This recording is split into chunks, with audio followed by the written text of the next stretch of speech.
And then the other one that went down was the Sass squad. Kim, thanks for the sweet beanie.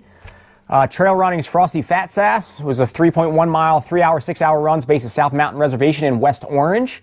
The event modified to semi-virtual format with a marked 3.1 course. They had entrance had a multi-day window to get out there and put the hours in. And we were able to connect with Sarah Zeiden Weber, a Frosty Fat Sasser who had a great day on the trails and for a window into that sassing. So take it, Sarah. Hi, I'm Sarah. So this weekend I ran the Frosty Fat Sass 3-hour race. I actually just recently got into trail running and had my eyes on this event for a little bit. I was really nervous to sign up just because I had never done a trail event before and because I was so new to it. So I waited until the last possible minute. I signed up on Friday. Initially I was just gonna sign up for the 5K, and then for whatever reason I decided to sign up for the 3-hour event. I had absolutely no intention of running the full 3 hours. I was just gonna do, 2 loops and, totally be satisfied with that.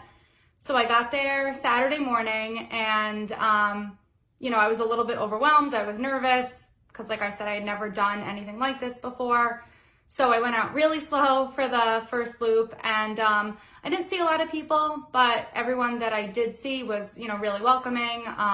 Everyone's waving, smiling. And so I felt good that first loop. So, as planned, I was going to go and do a second one. It was an absolute mud fest, which is actually like my idea of a good day. So just running and sloshing through the mud and just having a really good time. So I finished the second loop, and for whatever reason, I, texted my husband and said, okay, I'm going for a third. And he's like, you're crazy, but okay. So, I went back out for my third loop and I was still feeling, really, really good. I think at that point I had seen Kim and, with a few other people, and they were, like I said, just really welcoming, waving, cheering me on. So that was, really awesome. And I'm like looking at my watch, I'm trying to do math while running, which doesn't always work out so well. But, I'm getting to the end of my third loop and I'm looking at my watch and I know that I have plenty of time left. So I went out and I did a fourth loop, and it was way more than I had planned on doing. But I felt really, really good the whole time. I think it was just, being like out on the trails and just, the energy of whoever was there was really nice. So I completed my fourth loop. I looked at my watch. I had a little bit more time.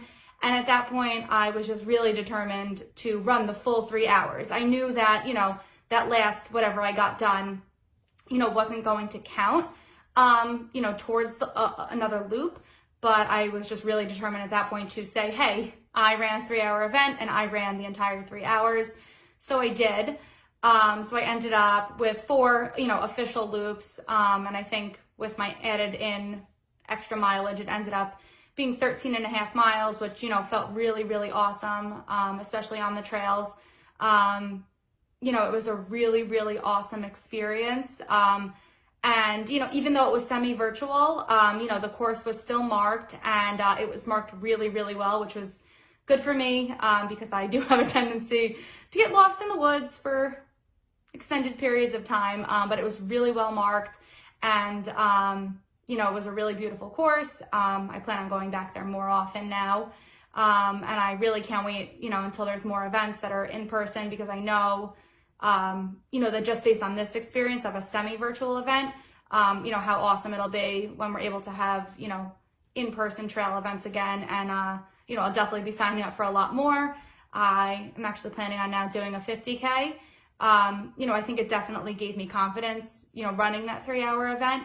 My pace is slow, but it was forward moving, so it was progress. And like I said, it was a really, really awesome experience, and I can't wait to do more.